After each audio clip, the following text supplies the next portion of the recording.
Muito bem, nós estamos aqui para mais um programa nesse canal do YouTube, onde nós estamos gravando um comentário bíblico para que quando nós terminarmos todos esses programas, você tenha um comentário bíblico tipo vídeo dos 260 capítulos do Novo Testamento. O Novo Testamento possui 27 livros, 260 capítulos, 7.959 versos, e nós já gravamos mais da metade do Novo Testamento em termos de versos. Estamos em Romanos capítulo 11, quando chegarmos em Romanos 13, teremos gravado mais da metade em termos de capítulos do Novo Testamento. Em termos dessa carta de Paulo aos Romanos, é uma carta profunda, é a carta mais profunda, mais teológica, mais influente que Paulo escreveu. Ela anuncia o evangelho que Paulo pregava, ele também anuncia o evangelho da justiça de Deus em Cristo Jesus. Jesus é a justiça de Deus, Jesus é o fim da lei. Os judeus buscavam a justiça que vinha através da lei e não alcançaram, porque nenhum homem conseguiu cumprir toda a lei. O que não cai num ponto da lei acaba caindo no outro. Tiago também menciona isso, e por causa disso nenhum homem cumpre a lei. Então a justiça pela lei se torna impossível aos homens devido à natureza pecaminosa. Paulo trata isso em Romanos 7. A lei é pura, a lei é santa, mas por causa eu sou pecador, vendido sobre o pecado, toda vez que a lei diz não cobiçarás, desperta em mim toda a cobiça. E por isso Paulo chega àquela conclusão: miserável homem que sou, quem me livrará do corpo dessa natureza pecaminosa? Aí ele diz: graças a Deus por Jesus Cristo, porque a vida que agora vivo, viva pela fé no Filho de Deus, não é? Que me amou e se entregou a si mesmo por mim. Mas os judeus não entenderam isso. E Romanos 9, 10 e 11, Paulo fala da tristeza que ele tinha em seu coração. Paulo chega a dizer em Romanos 9, 1, em Cristo digo a verdade, não minto, a minha consciência, o meu testemunho no Espírito, tenho grande tristeza e contínua dor no meu coração. Por que ele tinha tristeza e dor? Por causa do seu povo. Capítulo 10, ele começa assim: irmão, bom desejo do meu coração e oração a Deus por Israel é para a sua salvação. Então Paulo queria a salvação do seu povo. Paulo em Romanos diz que o evangelho é o poder de Deus para a salvação de todo aquele que crê, primeiramente do judeu e depois do grego. E agora Romanos 11, Paulo vai concluir esse debate que ele mesmo cria através de perguntas e respostas. Não é uma forma retórica, era assim que os gregos escreviam. Paulo então vai concluir fazendo mais perguntas, e depois se basear em textos da Escritura, como Isaías 65, que fui achado pelos que não me buscavam, fui manifesto porque não me perguntavam. E Paulo vai, usando Deuteronômio, usando o profeta Isaías, Paulo então vai concluir acerca da rejeição de Israel e vai até mostrar exemplos históricos na história de Israel, como também isso aconteceu no passado, na época do rei Acabe, com Elias, o profeta, e ele vai usar o remanescente que ficou na época do profeta Elias, com o remanescente que Deus ainda tem para Israel. Vamos então para Romanos capítulo 11. Quando terminar esse capítulo 11, encerra uma das sessões do livro de Romanos, porque Romanos tem 16 capítulos, mas nós podemos dividir em basicamente duas partes. Claro que podemos dividir em mais, mas duas partes, capítulo 1 ao capítulo 12, o evangelho que Paulo pregava, o evangelho da justiça de Deus. Capítulo 9 a 11 é outra sessão, que é a dor que Paulo sentia pelo seu povo, povo de Israel, e essa rejeição, como abriu a salvação para o tempo dos gentios, que não buscavam a Deus, mas encontrado, fui achado pelos que não me buscavam. Isaías 65:1. Fui manifesto aos que não me perguntavam. Então, essa visão que Paulo tinha da rejeição de Israel, da salvação dos judeus, do tempo dos gentios, né? Então, Paulo vai tratar agora o futuro de Israel. Capítulo 11 diz assim: digo, pois, porventura rejeitou Deus o seu povo? Já que o povo rejeitou a Deus, será que Deus rejeitou o seu povo? Aí é que está. Mesmo o povo rejeitando Deus, Deus permanece fiel. Deus não rejeitou o seu povo. Paulo pergunta, digo, pois, porventura, rejeitou Deus o seu povo? Qual povo? O povo de Israel. De modo nenhum, o apóstolo diz. É por isso que muita gente diz que há cristãos que são zionistas, ou movimento zionista, por Sião, né? Pelo restabelecimento de Israel. O próprio presidente dos Estados Unidos, ele é criticado porque ele mudou a embaixada de Tel Aviv para Jerusalém, um movimento assim sionista, abençoando Israel, não é? Por quê? Porque Deus não rejeitou o seu povo. Deus ainda tem um propósito com o seu povo. Muitos cristãos, então, são considerados sionistas e outros tentam dizer, não, devido à rejeição de Israel, a igreja é um novo Israel. Não existe isso, não existe a teologia da substituição, como alguns tentam defender, que a igreja ocupou o lugar de Israel. Nós cremos que Deus ainda tem um propósito com Israel. Os gentios não ocuparam o lugar dos judeus. Os gentios foram enxertados nessa oliveira, como Paulo vai mostrar para nós no capítulo 11. Então, essa teologia da substituição, que ensinam que a igreja substitui Israel e que agora não interessa mais nada com Israel, é uma teologia errada, não é? Deus ainda tem um propósito com Israel. Paulo claramente digo, pois porventura rejeitou Deus o seu povo? De modo nenhum. Porque eu também sou israelita. Paulo era israelita da descendência de Abraão, da tribo de Benjamim. Ele era da tribo, Benjamim foi a primeira tribo que deu rei em Israel, não é? Mas devido à desobediência de Saul, então Deus transferiu o cetro da casa de Benjamim, que era o filho mais novo de Jacó, né, da tribo de Benjamim. Saul era da tribo de Benjamim. O cetro então foi para a tribo de Judá. Cumprimento também que de Judá sairia o leão, né? Então da tribo de Judá. Mas Paulo era dessa tribo, da tribo de Benjamim. Deus não rejeitou o seu povo. Paulo claramente diz em Romanos 11 vai contra essa teologia da substituição, que a igreja ocupou o lugar de Israel, como já ouvi muitos pregadores, teólogos dizer isso.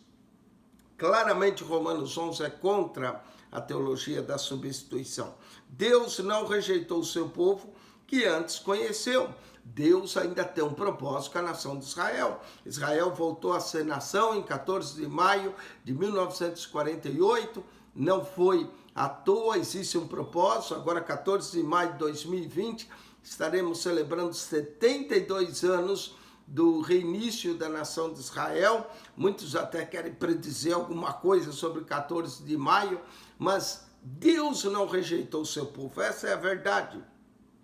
Ou não sabeis que a Escritura diz de Elias? Agora Paulo vai usar a Escritura quando no tempo do profeta Elias, quando ele enfrentou o rei Acabe, enfrentou aquela rainha terrível Jezabel, que introduziu o culto a Baal na terra de Israel, e Elias achou que só ele tinha ficado de profeta. Paulo talvez poderia sentir dessa forma.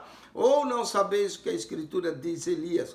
Como fala a Deus contra Israel, dizendo, Elias falou a Deus, e de acordo com Paulo, ele falou contra Israel para Deus, dizendo, Senhor, mataram os teus profetas e derribaram os teus altares, e só eu fiquei e busco a minha alma. Quando Jezabel procurava a alma de Elias, que Elias se sentiu naquele momento de depressão, frustrado, pediu até que Deus tirasse a vida dele, né? E você pode ler isso lá em 1 Reis, capítulo 19, aqui Paulo está citando isso, né? Então, Elias falou, mataram os teus profetas, derribaram o teu altar, e ele achou que ficou sozinho, só eu fiquei e buscam a minha alma. Mas lhe diz a resposta divina, reservei para mim 7.000 varões que não dobraram os joelhos diante de Baal. Elias pensou que era só ele o profeta, Elias pensou que só ele ficou como servindo a Deus, mas a resposta divina o surpreendeu. Deus disse, Elias, eu ainda tenho 7.000 homens, 7.000 pessoas que não dobraram o seu joelho perante Baal. Deus sempre tem um remanescente fiel. Às vezes a gente pensa que só a gente está servindo a Deus, para nossa surpresa tem mais gente servindo a Deus, tem mais gente buscando a Deus. E toda a terra de Israel, na época do profeta, quando o profeta achava que era só ele, Deus disse, não, Elias, você está totalmente enganado, ainda tenho para mim 7.000 pessoas que não dobraram o seu joelho perante Baal. E aí, Paulo vai usar essa ilustração e dizer, assim pois, também agora nesse tempo, ficou um resto, segundo a eleição da graça. Paulo aqui coloca a palavra eleição e graça no mesmo plano. Muita gente usa a eleição e diz que Deus escolheu aqueles que vai ser salvo. Toda vez que a Bíblia se menciona a eleição, ela não está mencionando aos gentios, ou a salvação de alguns e a perda de outros, como ensina alguns por aí na teologia da predestinação, que Deus predestinou alguns para a salvação, outros para a perdição, são os mesmos que usam a teologia da substituição. Toda vez, presta atenção nisso, que a Bíblia fala em eleição, está falando da eleição de Israel, da eleição que Deus escolheu esse povo, Israel, para que de Israel mandasse seu filho Jesus, só para não ter confusão na sua cabeça com relação à salvação. Com relação à salvação é para todos, nem todos são para a salvação, mas a salvação é anunciada, pregada para todos. Toda vez que a Bíblia fala de eleição, está se referindo ao povo de Israel. E essa é a confusão que muita gente faz na cabeça. Alguns acham, eu fui eleito para ser salvo. Claro, é uma bênção quando nós nos entregamos a Cristo e nos arrependemos. Mas aí as pessoas fazem uma confusão com a eleição, achando que Deus escolheu alguns para ir para o céu. Não, Deus manda. Paulo diz que em todo lugar que todos os homens se arrependam. Se depende do arrependimento do homem, depende do quebrantamento, depende da pessoa, da sua própria vontade, querer se arrepender. Não é? Deus dá o livre-arbítrio, Deus oferece salvação, a salvação é pregada, conforme Romanos 10, Paulo diz, como pregarão se não forem enviados? Então, conforme prega, eles ouvirão a mensagem do Evangelho, os que ouvirem e crerem, irão invocar o nome do Senhor, e todo que invocar o nome do Senhor será salvo. Veja o comentário nosso em Romanos 10. Então, toda vez que a Bíblia fala de eleição, está se referindo ao povo de Israel. Paulo está falando a Israel. Assim, pois, também agora nesse tempo ficou um resto, segundo a eleição da graça. Não é? Então, Deus tem uma eleição para com Israel. Deus elegeu esse povo. Elegeu eles, escolheu eles através de Abraão, e da descendência de Abraão, e não foi toda a descendência de Abraão, foi através de Isaac, depois Isaac teve Jacó e Esaú, depois foi através de Jacó, Esaú foi rejeitado, não é? Através de Jacó, então, porque Esaú desprezou a sua primogenitura, a primogenitura era o direito da continuidade daquela geração da qual viria o Cristo, então Deus, através disso, ele então elegeu esse povo para trazer o Cristo. Mas a salvação é para todos, a todos que se arrependam. Deus manda que todos os homens em todos os lugares se arrependam. E essa segunda eleição da graça, ele está falando para Israel. Essa eleição da graça vem pela graça de Deus, quer dizer, favor imerecido. Ela é, de uma certa forma, sim, soberana, e ela é uma eleição eterna, principalmente para com Israel. E aí Paulo diz, mas se é por graça, já não é pelas obras. Quando Paulo também está falando obras, ele está falando das obras da lei. Não é? Ele compara a graça com a lei, ele compara a lei com a fé, a justiça que vem através da lei, pela justiça que vem através por Cristo, pela fé em Cristo, mas se é por graça, já não é pelas obras. De outra maneira, a graça já não é graça. Que coisa tremenda, que entendimento o apóstolo Paulo tinha da graça de Deus. A graça que significa um favor imerecido. Nenhum de nós merecíamos que Cristo morresse por nós. Como Paulo diz, Deus prova o seu amor, que Cristo morreu por nós, sendo nós ainda pecadores.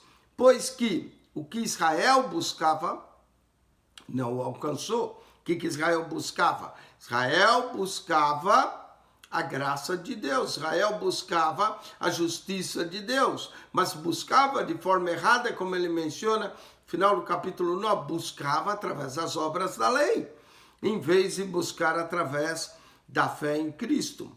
Não é? Buscava, já não é graça, pois o que Israel buscava não alcançou, mas os eleitos alcançaram. E aqui dá a impressão que os eleitos são os eleitos por Deus para a salvação. Não é essa a impressão que dá. Mas toda vez, novamente, que a Bíblia fala em eleição, está falando da eleição de Israel. Está falando do remanescente de Israel, que ficou, a qual Deus ainda tem. E os outros foram endurecidos, não é? Então, alguns de Israel, como o caso do próprio Paulo, que diz, Deus rejeitou seu povo. Não, eu sou israelita, sou da tribo de Benjamim, né? Os eleitos alcançaram. Então, dentro do povo de Israel, existem os eleitos, existe aquele, sim, a qual Deus escolheu para a sua salvação. A eleição tem a ver especificamente com o povo de Israel. E os outros? Os outros foram endurecidos. Como está escrito, Deus lhe deu espírito de profundo sono. Não é? Paulo, tudo que Paulo fala, ele está baseando nas escrituras. Paulo não está tirando isso da sua própria cabeça. Esse era o entendimento que ele tinha das escrituras. Quando ele está falando, Deus lhes deu profundo sono, ele está referindo ao texto de Isaías 29:10 e Deuteronômio 29, verso 4. Paulo vai usar esses dois textos intercalados do profeta Isaías, no capítulo 29, verso 10, e Deuteronômio 29, verso 4, ele usa duas escrituras, ele põe junto essas escrituras, e agora ele descreve Romanos 8, 11, do verso 8 até o 10. Ele joga essas duas escrituras juntas, Isaías 29, 10 e Deuteronômio 29, 4. As duas escrituras, como está escrito? Deus lhe deu espírito de profundo sono. Sono para não ver a verdade de Deus. Olhos para não verem. Jesus também, quando contava as parábolas, eles se perguntaram, por que fala por parábolas? Falou, para aqueles ouvindo não ouçam, vendo não vejam, e não se convertam e sejam curados por mim. Olhos para não ver e ouvidos para não ouvir até o dia de hoje.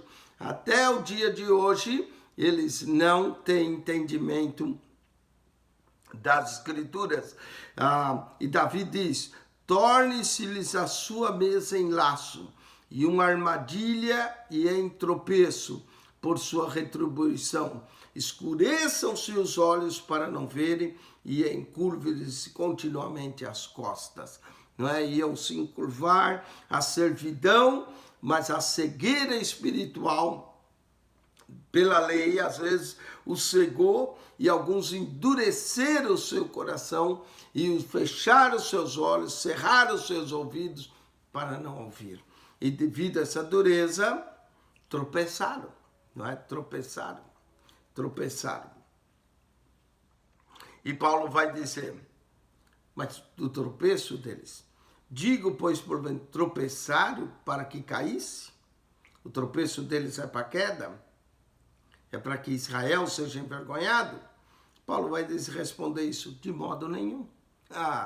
Aí é que está o mistério da grandeza, da sabedoria de Deus, que Paulo vai concluir em Romanos capítulo 11, né? Uma doxologia, um hino, um cântico da grandeza dos mistérios de Deus. Ele diz, de modo nenhum, mas pela sua queda, pela queda de Israel, de alguns que não creram, não é todos, pela sua queda veio a salvação aos gentios. Essa carta é profunda mesmo. Paulo está explicando para nós como é que veio a salvação aos gentios. Voltando em Isaías 65:1. Como é que pode ser isso? Que Deus é achado pelos que não buscavam. Não é? Foi manifesto aos que não perguntavam. Por que isso aconteceu? Paulo diz, por causa da dureza deles, tropeçaram, não rejeitaram Cristo, antes o entregaram para ser crucificado, e por causa disso, e por causa desse mistério todo, veio a salvação aos gentios, veio o tempo dos gentios. Veio o tempo dos gentios devido à rejeição de Israel. Imagine só se Israel tivesse aceito. Então Paulo está mostrando o mistério. E por que veio a salvação aos gentios? Para incitar emulação, para incitar a eles um ciúmes, um desejo de ter aquilo que os gentios tinham, não é? A salvação em Cristo. Então, é como para provocar. Como entender isso, não é? Como entender esse mistério? E aí Paulo mesmo vai chegar no final de Romanos e vai fazer um hino de adoração à majestade, à sabedoria e aos mistérios do conhecimento de Deus. Aí ele diz, presta atenção, a queda, né? Mas não uma queda para ficar caído.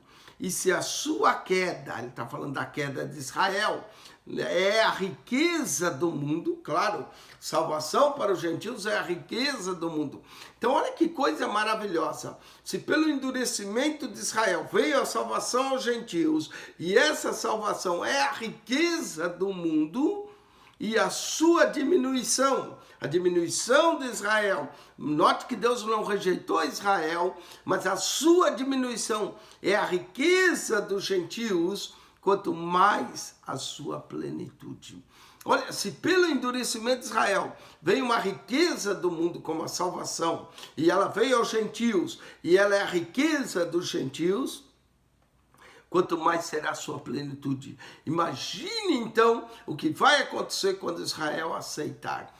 E Paulo vai dizer o que vai acontecer. Qual será o futuro de Israel quando Israel disser bendito aquele que vem em nome do Senhor. Quando Israel realmente abraçar a fé em Cristo Jesus, o que vai acontecer? Paulo vai dizer a ressurreição dentre os mortos. Então Deus não rejeitou. Israel está no plano de Deus ainda. Porque convosco falo, gentios. Agora, olha, essa é outra coisa das cartas de Paulo. Tinha hora que ele falava aos judeus, como ele começou lá no capítulo 9, 10 e 11, ele está falando aos judeus, ele está cotando as escrituras que os judeus conhecem, mas agora ele muda. Ele escreve tanto a judeus quanto a gentios, mas sempre primeiro aos judeus e depois aos gentios. Agora, ele, verso 13, 11 e 13, ele vai falar com os gentios. Porque convosco falo, gentios, que enquanto for apóstolo dos gentios, glorificarei o meu ministério. Paulo se considerava o apóstolo dos gentios. Mesmo sendo judeu, mesmo sendo da tribo de Benjamim, Paulo entendeu essa graça, e uma graça que não foram todos que entenderam. Paulo teve que lutar com outro grupo, chamado judaizantes, que queriam introduzir o judaísmo em cima dos gentios, através de circuncisão, através de uma dieta específica. Inclusive, Paulo vai tratar dessa dieta em Romanos 14. Mas Paulo conseguiu entender que os gentios não precisavam guardar a dieta dos judeus, não necessariamente precisavam se circuncidar. Então, de um lado, Paulo prega o evangelho da justiça de Deus pela fé em Cristo como suficiente para a salvação. Mas ele mantém-se de outro lado, até lutando contra o seu próprio povo, que queria introduzir e que não entenderam o evangelho da forma como ele entendeu. Por isso ele se tornou, mesmo sendo judeu, se tornou um apóstolo para os gentios, e ele diz, glorificarei o meu ministério, né? Porque ele iria glorificar para ver se de alguma maneira, para aceitar a imolação da minha carne. Então,